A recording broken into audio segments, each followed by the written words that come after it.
We finally reached October. Now, most times on this channel in October, we're talking Kirk Cousins, Kirktober, and your Minnesota Mhm. Vikings. But today we're gonna do something a little bit different here. We're gonna switch it up because October also means playoff baseball. And Let's Minnesota go. Twins, once again, AL Central champions after I believe it's been a couple years since we won it last. Record of 87 Mhm. and 75. Our division was not very good this year, but and that's kind of what people Hey, said. We had the feeling the Twins were going to end up winning this division for the last couple months. right. And just kind of saying like, oh, we're not a very good team. We're lucky our division is crap, yada yada. But the farther we got into the season, like obviously we played a lot of bad teams in our division. We ended the season against the Athletics as well as Mhm. the Rockies, two of the worst teams in Mhm. baseball. But at the end of the day, you just have a feeling that this team, prior to where they were just a few months back, there's some legitimacy here. I mean, and this team, I mean, obviously 2019 with the Bomba squad, all the home runs they hit that year was Yeah, awesome. yeah, yeah. But you really Right. do get the feeling that this team is a much more well-rounded baseball team than that one was. I mean, it started off, our pitching was top of the league. I mean, it's actually ended pretty much top of the league as well. I think we had a league record for strikeouts by our pitchers this year. So it Mhm. started off, our Mhm. pitching was amazing. The hitting just wasn't there. I mean, Correa, career low, 230. Buxton, obviously, we'll talk about him in a bit. He's been up and down this season. And then a lot of our younger guys, Kirilloff coming back from or working through injury, Royce Lewis working through injury. So a lot of Mhm. the older Mhm. guys, Mhm. Joey Gallo, offseason signing, batting 177, hasn't played in like a month, I don't think. So I mean, it didn't look great from hitting perspective from the start. Max Kepler is having one of the worst seasons he's had in a long time. I believe he's down in the 180s. And then I don't know what it was, but after the All-Star break, something clicked. Even The lineup including started, Max Tech, including including Max Max Kepler, and I Kepler. think he's kind of the catalyst to this whole turnaround here. Is because Mhm. yeah, he was hitting 188, I believe, at the time of the All-Star break. And what was he hitting to end the season here? Let me find him on this list. It had to have been Max Kepler ended the season hitting 260. So to turn it around from a 180 average to a Mhm. 260 is That's phenomenal. Ended insane. the season 24 Right. home runs, leading the team. Um, so I mean, and then you had all the young guys come back around. Royce Lewis, which he's been just absolutely phenomenal. Phenomenal. Alex Yeah. Kirilloff coming Phenomenon. around. You got some other young guys. The bullpen still kind of shaky, but I just feel really good that I feel really good about where this team's at. And I want to ask you, where were you October 4th, 2004? Do you remember what you were doing that day? Yeah, 2004. That was, oh no, what? I was in like Almost 10 fifth years ago. grade, Yeah. October.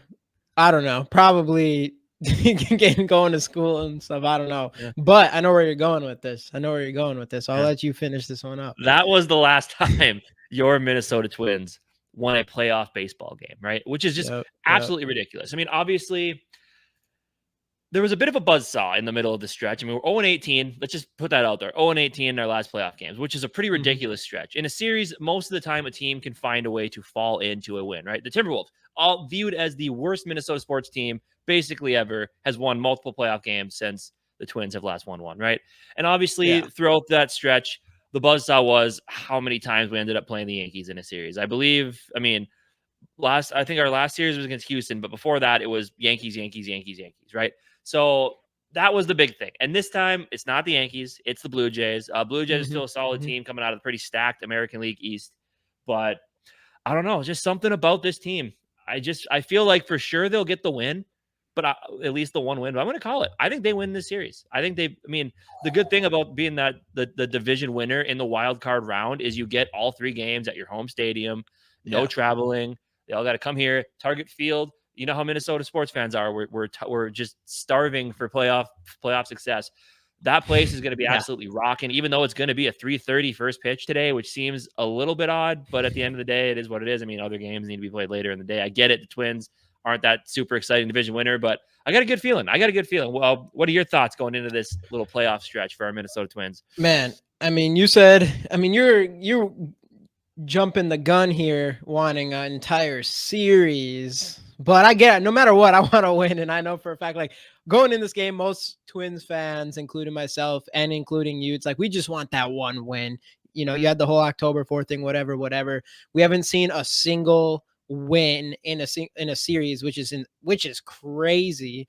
So going into this one, and I feel confident with our team that we're gonna win, and it's not the Yankees, so we're gonna win one of these games, whatever. But of course, as soon as I get that one win, we're gonna be asking for more because that's just how it goes. As far as our team goes, I mean, you've hit on the button with a lot of this, but man, the turnaround, the not just Kepler in the turnaround, but all these young players like Julian, and then what forgetting a couple of these guys. And one thing I want to say right away is, even though I'm a huge Twins fan, I don't know baseball as much as I know football. So I'm just put that out there right away. Um, but yeah, all these young guys coming in and playing fantastic, especially since they're all rookies. Wallner, that's another one, right? Yep, Wallner. Wallner's So been yeah, pretty yeah, good left field. Yep, he's been pretty good. So, but the impressive thing for me is, even though we were fighting in August with who is Cleveland. it? Cleveland. We're fighting with Cleveland like 3 games up on them, and we just pulled away. So that's what's been really impressive for me, is watching this young team, especially without Royce Lewis, Correa, and Buxton. And I mean, those last handful of games we had, even though they weren't against good teams, man, I mean, we were scoring all day against these teams, and from a team that had terrible offensive success in the first half of the season and put it on in the second half is amazing. And we've talked about it before in our own personal time about, like, all right, the pitching is here. Of course, the one time pitching is looking nice. Our offense, we have the talent there, but they're not doing anything. And we just said eventually it's going to come click. And it seems like they have clicked. I think just moving forward, it's just getting Royce Lewis back, and then also Correa and Buxton to a point where, I mean, I know a lot of fans are going to be afraid to bring someone in the lineup who hasn't played very well and maybe can kind of throw things off a little bit, especially since we have seen success with some of these younger players that weren't Correa or Buxton. Right. But Yep. so, I mean, going forward into this playoff series, obviously we need all right, I'll just set down my opinion right off the bat here, and I'll let you come in. But obviously we want Royce Lewis more than anything. He is the heart and soul of this team immediately when he Absolutely. came in. I Yep. mean, pulled it up, pulled this whole team together. He is the face. I mean, Kepler made the comeback, but Royce Lewis coming back from his injury pulled this whole entire Twins team together and Yep. brought and brought media attention to us with those grand slams and all that. So we need him. Absolutely. Correa too. I mean, at the end of the day, Correa is I mean, he's a good player. He hasn't had his best year. I mean, statistically like his worst year. But still, I mean, he's a talented player. As far as Amazing outfielder. Amazing amazing outfielder. outfield. And as Or far as infielder, I should say, not infielder, right, yeah. right, right. I mean, talking about amazing outfielders, you got Byron Buxton, who, if he does come back, I know everybody was calling for him to, if you're going to come back, be in the outfield. I know kind of your opinion. I'll let you jump on this. I think if Buxton's ready to go, I think we put him in the lineup. I think even though he's had a pretty terrible season, a lot of it was with injury. But if you want anything more than if you're asking for more than one win or even one series win, I'm thinking the only way that happens if you have a good Buxton, and you might have to take that gamble. I think you do have to take that gamble of him coming in and playing his ass off during playoffs and kind of being more of his former self. If you want to see longer term playoff success, I think that's an important piece to that. Otherwise, and I mean, he might come in and suck and you still lose. But if you want a chance to win, I think you're hoping you bring Buxton in and he plays at a high level like we know he can. So I'll let you jump in there because I know you had a separate opinion. I mean, I wasn't a big. I mean, I like the idea of Byron Buxton, right? This amazing fielder who, when he's on, has power, and you just get him on the bases, and the speed is evident, right? I mean, his Right. career started slow. He was amazing in the field, could not hit, and they got to the point where they just couldn't send him down to the minors anymore, because every time he went down to the minors, he hit mid 300s and smashed the ball. So it's almost one of those things. He's had to adjust to the major league game, which he did for a stretch. But just the constant injuries in and out of the Yeah. lineup, running into the fence in the outfield. Like earlier on this season, he slid into second base and smashed his face against the dirt. Like, just those things. The I guy remember just that. can't avoid injury, unfortunately. And I mean, hitting 207 for a guy making the money he is, I just think when you get to the playoffs, it's too much of a liability and too much of a risk factor. Especially, you Yeah, do have Willie Castro, who I think Willie Castro has played solid this season. A really good fielder, definitely. the hitting's Especially, coming around. and As he's as at, well as Michael A. Taylor, who I never loved Michael A. Taylor, but the mm-hmm. guy, again, speed on the bases, speed in the outfield, and his hitting did come around near the end of the year. I mean, he was hitting 220, but near the end of the year, he did turn it around and started looking a little bit better, started showing us a little bit of power. But I don't know. I just feel like when it comes to Buxton, like it just like you said, it might just throw off what this team already has going on. So I would say I'm shying away from Buxton making the playoff roster. I know they made it sound like Correa's foot would be fine. Royce Lewis will probably just kind of be relegated to DH just because of the hamstring limiting in the field a little bit. So we'll see what Yeah. happens there. And then they said Buxton, he's really got to be fighting for a spot here. I mean, Rocco, it sounds like Rocco's telling him they're gonna put him through the ringer. I mean, that's what they were gonna do this last week, and see if he can be healthy enough to make the roster. I guess I don't know when the cutoff is to decide that. It's probably soon here, you'd think, Yeah. if not already. So Yeah. I don't know, man. But like outside of Bucks, you just look at what this team has, right? And like who do you leave off this roster? We thought Correa, you can't. Kepler, obviously. Donovan Solano has been a godsend this year. The guy's like 35 years old, but all he does is hit the baseball, hitting 282 this season. Eddie Julian and Kyle Farmer. Yeah. Kyle Farmer Farmer, comes that's in another one. defensively later on in the game for Julian at second base. I mean, there's Ryan Jeffers, Christian Vasquez behind the plate, right? There's just too much talent on this team to Mhm. find room for Byron Buxton in this. Like I would just say Though, go in with what you got. Go with what you got yeah, from a hitting see, I perspective and a still fielding think perspective. like And Byron Buxton is, I think, out of anybody on our team, he's probably other than maybe what we just saw from Royce Lewis, he's probably had the best stretch, even out of Carlos Correa. I mean, there's stretches of Byron Buxton, and I always thought because then he would get hurt, but there's insane stretch. There's MVP. He was on MVP potential at one point, like last season or something like that in the beginning of the season. So I mean, when he's on, I mean, he's such a special player. And again, I know we haven't seen that Byron Buxton this year, and I know it's a lot of it's because of injury. And if he does come back, we are hoping he's a lot better in those areas. I don't know. I think you need that type of talent. I don't think a lot of our players can reach the height that Byron Buxton can, even though you could be taking a gamble. You could bring him in and he could just be, if he plays how he has this entire year, it's not going to look good. But I think, right, I mean, you got to hope he is, because otherwise that's what you're going to do is come in and get one win and then get beat for a series. Or, I mean, maybe we win a series or whatever. But if you get Byron Buxton at his best somehow, or at least close to it, I mean, you're betting on some luck here, but I just personally think that might be our only shot at actually going for like something like a World Series, because I know some people have us as a dark horse, and I do think for that to actually happen is you want Carlos Correa to come back playing fantastic, which he is a player who has past playoff experience. Maybe not with a couple of little ear tugs, but still, he still has playoff it's experience, true. He's still which we been there. need. So, and I think so, and he seems like a player that probably will step up in that in those big games type of things, Hmm. Yeah.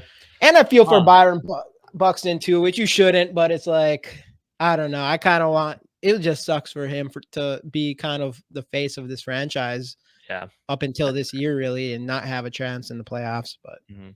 obviously, Anyway, we need so to win. flipping around to the other side, right? The pitching. We kind of started off talking about the pitching and how solid Yeah. it's been this year. I mean, obviously, the hitting average wise took a step backwards, trading away American League batting champion Luis Arraez to the Miami Marlins for the Mm-hmm. 26-year-old Pablo Lopez, who is seen as basically the future ace of this ball club.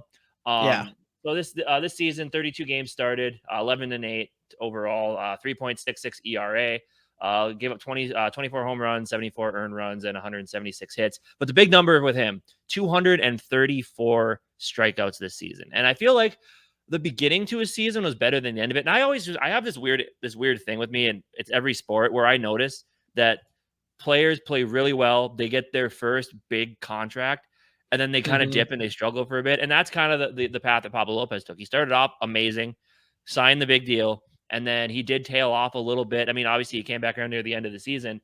But I think the future is bright with Pablo being the ace of this rotation going forward. But let's talk about the veteran, Sonny Gray. I personally thought Sonny Gray Mm-hmm.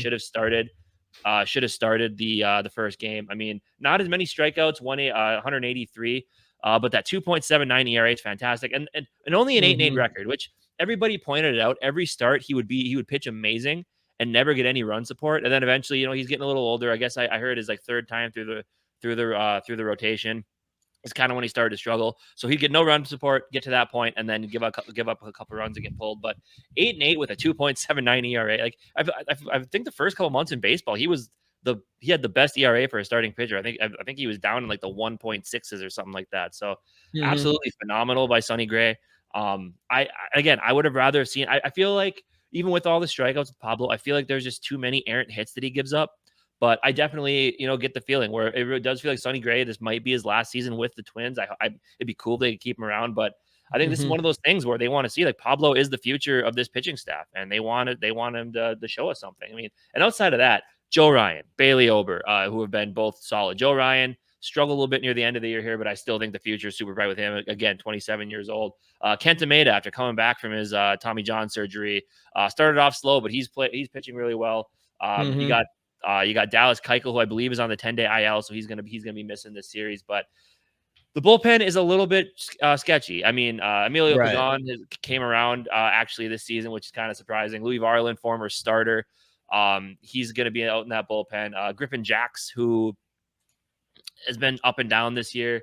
Brock Stewart kind of came out of nowhere. Caleb Thielbar has been pitching well. So this pitching staff, they've got a lot of talented arms on it. And then you go to the closer, Yohan Duran, the speedballer, getting up to pitching 105 miles an hour this season. But at the he's still got some room to grow. I think he still has some of the game to learn. Obviously Mhm. throws the ball super fast, but he gets knocked around a lot. I believe his ERA ended at 2.45, which is still solid. But you'd like to see just a little bit more. 27 saves, but you'd like to see just a little bit more from him, a little more consistency, fewer pitches thrown. But at the end of the day, I mean, this team is set up for success. And if you want to talk about a team that has a super bright future, this Minnesota Twins team Mm. is there. I mean, the Yeah. pitching staff, Pablo Lopez, Joe Ryan, Bailey Ober, young guys, right? Mhm. Mhm. They look at Mhm. that.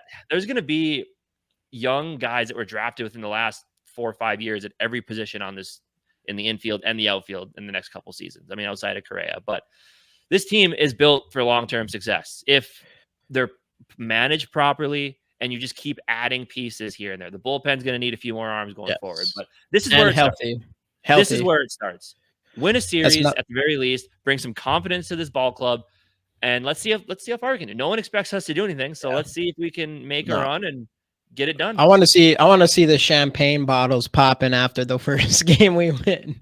Yeah, Immediately. I absolutely. want to see the champagne bottles. No, that's I mean 100%. That's like going forward. It would be nice if we do win a series here, or even further, whatever, even one game, honestly. Like that's all it takes for us to be satisfied is one win, but obviously we're going to want more than that. And going forward, give the confidence to these young players, and it really is just injuries in the future. It does stink that we just dealt with this whole thing with Byron Buxton, and then now Royce Lewis is Mhm. such a stud, but we've been dealing with And his even Alex injuries. Kirilloff, he's been And dinged Alex, up the last yeah, couple of years, but exactly, when the exactly. guy So plays, again, just like most our Minnesota sports, we're dealing with injuries with some of our stars, yeah, but absolutely. other than JJ and Anthony Edwards, which is really Right. nice. For sure, for sure. Knock on all the wood in the world. But anyway, Yeah, time for the Minnesota Twins to get this thing done. Let us know if you think they're going to win this series down in the comment section, and we'll see you next time let's right here go. on the GG Sports Podcast. Skull Twins.